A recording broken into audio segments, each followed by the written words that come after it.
성경은 여호와의 방언입니다. 영어가 미국 사람의 방언인 것처럼 말입니다. 미국 사람이 영어로 말하면 우리가 알아듣습니까? 학교에서 배웠더라도 귀가 뚫려야 알아듣지 못 알아듣습니다. 나는 미국에서 수십 년 살았어도 여전히 못 알아듣습니다. 성경도 모태신앙이니 어쩌니 해도 들을 귀가 없으면 이해 못합니다. 자신은 이해한다고 말을 해도 자기 생각대로 말하는 것뿐입니다. 그러면 이번에 통역할 여호와의 방언은 계시록 9장입니다. 계시록의 내용은 앞으로 끔찍한 천재지변이 계속 일어나고 세계 정세는 적그리스도의 손아귀에 들어가고 그리스도의 군대와 적그리스도의 군대가 마지막에 이스라엘 어딘가에서 대판 붙는다. 그리고 주님이 재림한다. 지구도 싹 리마델해서 새 하늘과 새 땅이 된다. 그런데 바다는 왜 없앴죠? 있는 게 좋은 거 아닌가요? 계시록 21장에서 바다가 다시 있지 않더라. 그 까닭은 바다가 육적인 세상의 모형이기 때문에 새 하늘과 새 땅에서는 바다가 없는 것입니다. 그 텍사스 주만한 그 새 예루살렘 성이 하늘에서 내려온다. 역사 이래로 모든 하나님의 백성들이 부활해서 7년 환란을 견디어냈던 신자들과 함께 그 예루살렘 성에서 영원히 산다. 환란 전에 휴거를 했던 거네요. 그런데 죽으면 바로바로 천국이나 지옥 가는 걸로 알았는데 그게 아니고 훗날에 주님 오실 때까지 무덤 속에서 기다리는 건가요? 계시록은 인류와 지구의 미래를 기록한 책이 아닙니다.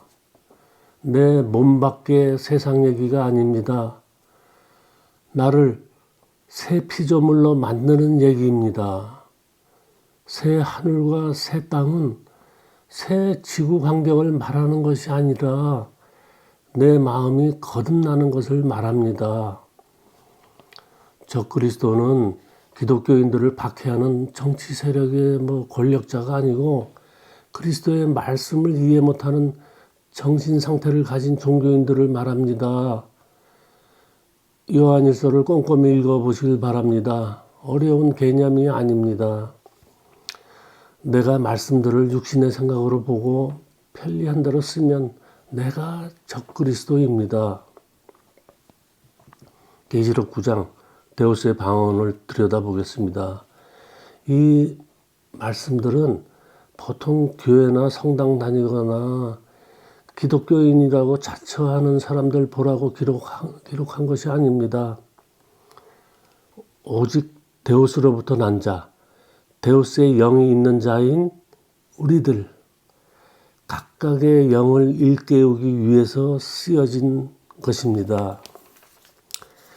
다섯째 천사가 나팔을 불매 내가 보니 하늘에서 땅에 떨어진 별 하나가 있는데 그가 무저갱의 열쇠를 받았더라. 이 말씀을 보다가 내 방 벽을 쳐다보니 시편 119편 92절이 눈에 들어옵니다. 롤레이 토라테카 샤슈아이 아즈 아바드티 베오니 당신의 토라 율법이 내 기쁨이 되어주지 않았다면 나는 비참한 가운데 멸망했을 것입니다. 라는 뜻입니다.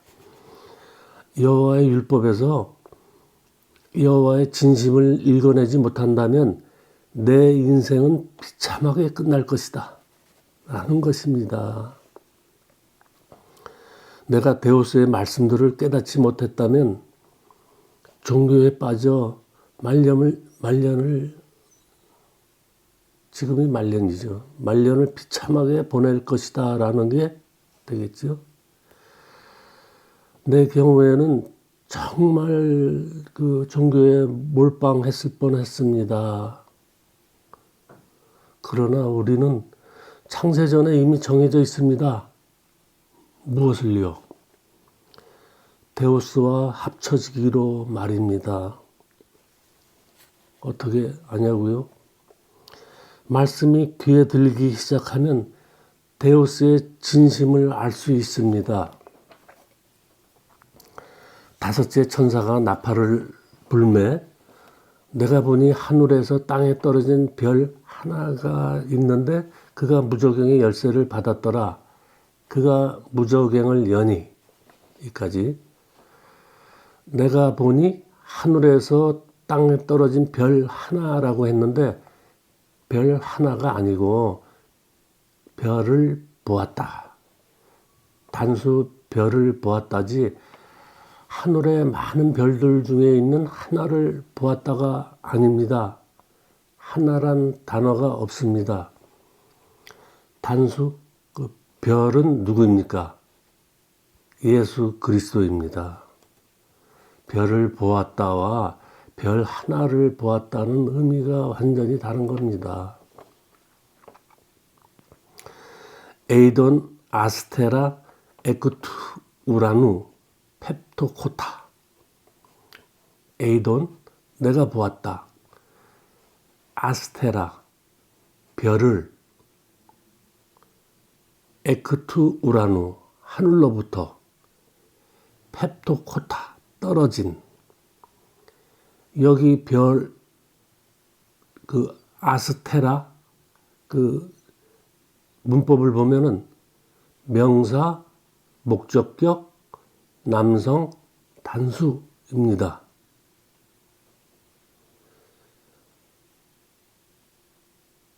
내가 이 별이 예수 그리스도다라는 해석은 예수 그리스도께서 모든 별들을 품고 있기 때문입니다.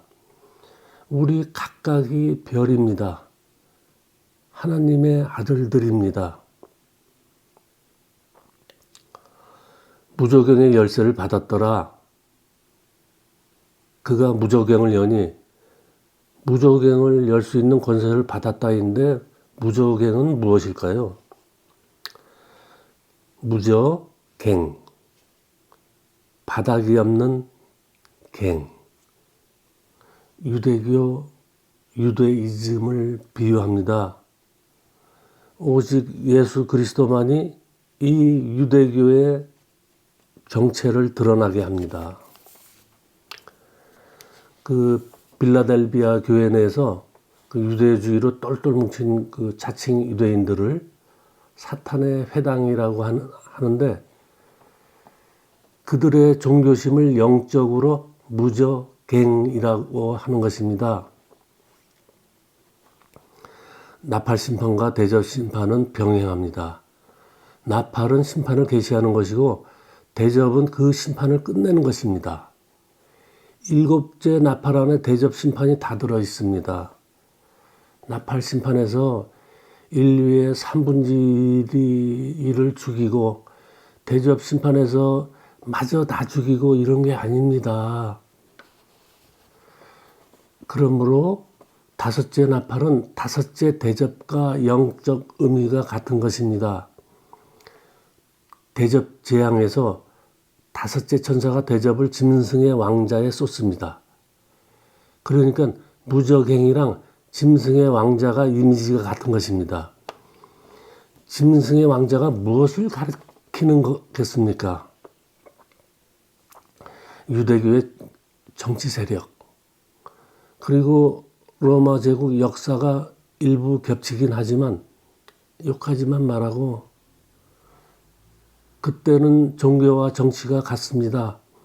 그 종교 권력자들의 정신 상태를 사탄이라고 하는 것입니다. 사탄의 회당 이해되지요? 계시록 20장에서 사탄을 무저갱에 던져넣어 잠갔습니다. 원래 지 자리에 가 있는 것입니다. 바리새인이나 제사장들의 머릿속이 사탄의 자기 자리입니다. 사탄을 결박했다는 것은 예수 때문에 자기들이 전전긍긍하고 말빨이 안 서고 그런 거지요. 그 자신들의 기득권, 권위가 땅에 떨어졌다는 것입니다. 그가 무저갱을 여니 그 구멍에서 큰 화덕의 연기 같은 연기가 올라오매 해와 공기가 그 구멍의 연기로 말미암아 어두워지며 또 황충이 연기 가운데로부터 땅 위에 나오매 예수께서 종교 권력자들의 머리 뚜껑을 여니까 연기 같은 연기가 올라갔다. 본래 연기는 하늘로 올라가는 향기로운 연기입니다. 성도들의 기도를 향연이라고 합니다. 우리 입에서 나오는 말씀들이 진리이면 하늘로 올라갑니다. 하나님이 듣습니다. 근데 무저갱에서 올라오는 연기는 가짜 연기입니다. 해와 공기가 어두워졌다는 것은 가짜 연기가 즉 거짓말이 진리를 가리게 했다는 비유입니다. 또 황충이 연기 가운데로부터 땅 위에 나왔다. 황충 메뚜기입니다. 세례 요한이 그 메뚜기와 석청을 먹었던 그 메뚜기와 같은 단어입니다. 이 메뚜기들이 땅에 있는 정갈의 권세와 같은 권세를 받았더라. 이 종교 권력자들의 머릿속에서 나온 메뚜기는 율법입니다. 율법 만능 시대였습니다. 율법 지상주의, 정갈의 권세. 이 권세로 사람들을 때리고 돌로 치고 합니다. 예수한테도 이 율법의 잣대를 들이댑니다. 그런데 우리는 그 시대에 살지 않았는데 그 무저갱 메뚜기와 나 무슨 상관이야? 라는 의문이 생기지 않겠습니까? 그렇다면 지금 가톨릭이나 개신교의 종교 지도자들이 무저갱이고 걔들 말이 메뚜기인가? 아닙니다. 예수님 시대의 유대교는 리얼 종교였습니다. 심각한 시리어스한 종교입니다.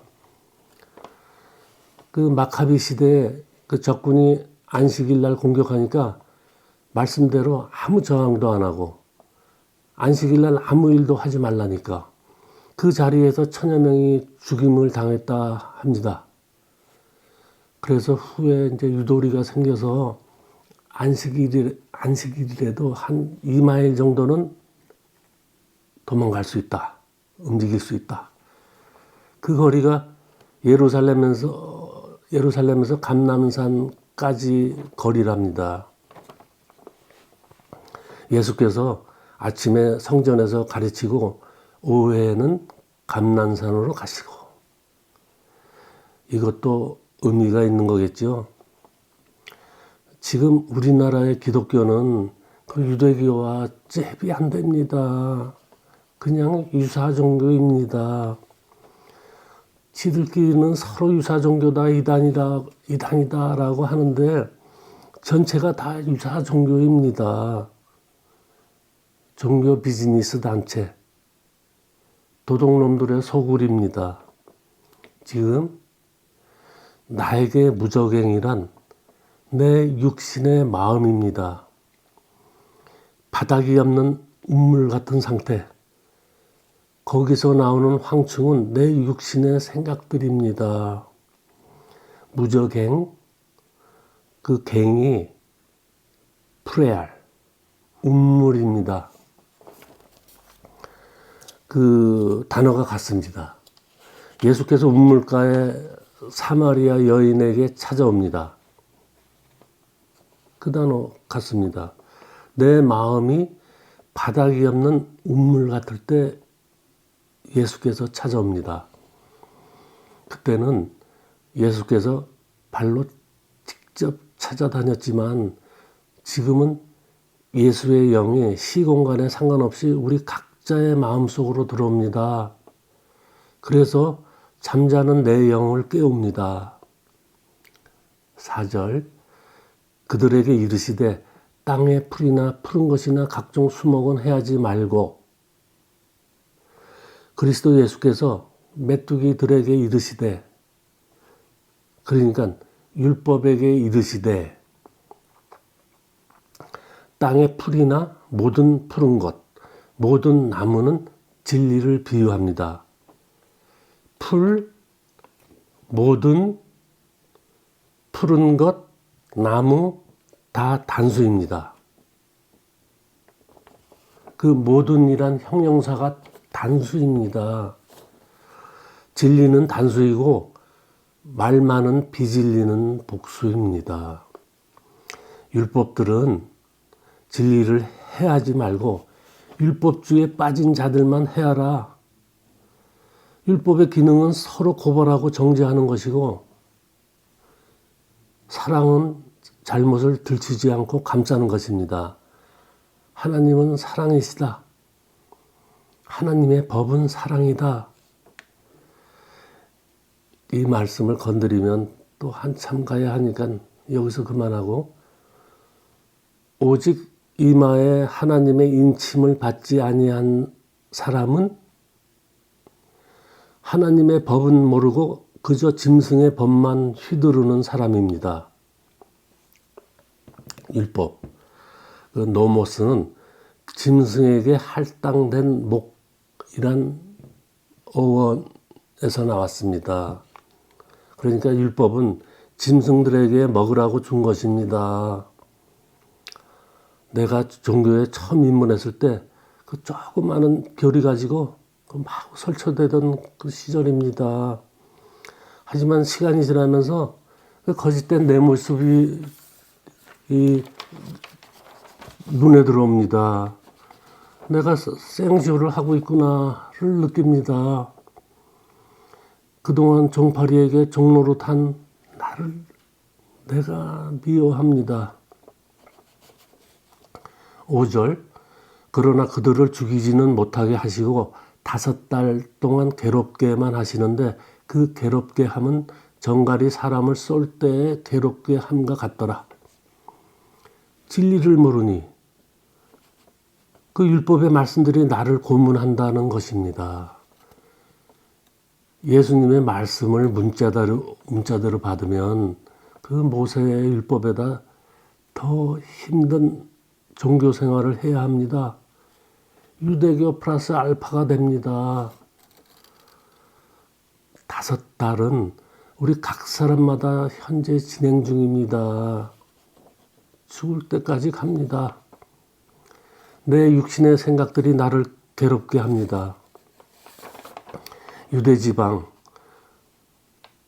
유대사회가 배경인 성경 안에서는 율법이 황충 노릇을 하지만 먼 꼬레아에서 이 시대를 사는 나에게는 내 육신이 무저갱이고 거기서 나오는 생각들이 메뚜기 떼입니다.